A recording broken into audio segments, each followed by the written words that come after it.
אהלן חברים, ברוכים הבאים לפרק 17, ובואו אנחנו נדבר על ריבית דריבית. זה מוזר לי לראות שיש אנשים ממש מצליחים שעושים כסף, נראים ככה ממש חבר'ה מוכשרים, והם לא מכירים את האפקט של הריבית דריבית, ואפילו לא יודעים לבטא את זה נכון. אז עוד לפני עשרות שנים, אלברט איינשטיין קרא לריבית דריבית הפלא השמיני של העולם.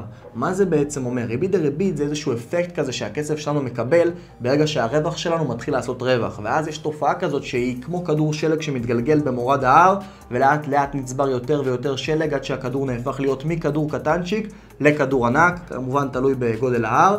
בגדול, איך זה נראה בפרקטיקה, אתם כמובן יכולים לשחק עם זה באקסל, זו נוסחה מאוד מאוד פשוטה, אבל לצורך הדוגמה, אם משקיע מתחיל עם 100,000 שקלים, והוא עושה 10% תשואה שנתית, אז אחרי שנה יהיו לו 110,000 שקלים.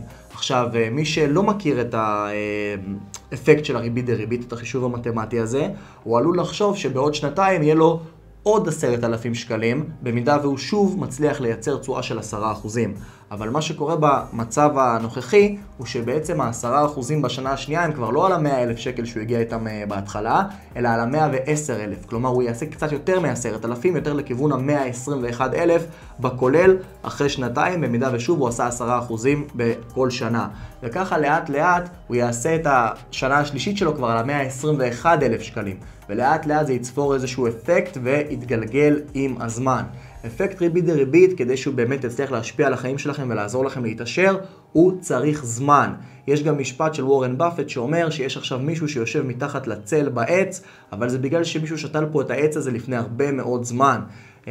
זהו בגדול, אנשים מחפשים להתעשר מהר, הם מחפשים איך אני יכול להיכנס לעולם ההשקעות ולמשוך רווחים כל חודש. מי שמחפש את זה, אז הוא בעצם פוגע באפקט הריבית דריבית, כי הוא למעשה כל הזמן מושך את הרווחים שלו, במידה ויש כאלה, זה גם לא תמיד כל כך עקבי. בדרך כלל אנחנו יודעים שהשוק לא עושה 10% בשנה, אלא זה בצורה הרבה יותר תנודתית, כלומר יש שנה שבה הוא נופל ב-30%, ושנה לאחר מכן הוא מתקן ב-60%, ובקיצור כמעט באף שנה אנחנו לא רואים 10% בצורה מדויקת, אלא זה איזשהו ממוצע ארוך טווח. אבל בכל מקרה, אם הוא כל פעם מושך את אותם רווחים, אז הוא כל פעם יחזור לנקודת ההתחלה, ועל הדרך ישלם מיסים ועמלות. בקיצור, הכסף, אם אתם רוצים לתת לו באמת לצמוח להיות עץ גדול שייתן לכם ולמשפחה שלכם צל, הוא צריך הרבה מאוד זמן שיתנו לו לשבת, לעבוד בשקט וממש לשכוח ממנו. כלומר, לא צריך לשכוח מזה לגמרי, צריך לטפח, צריך להשקות, צריך לעקוב, אבל לא צריך כל הזמן לגעת ולעקור את זה כשזה קצת צומח.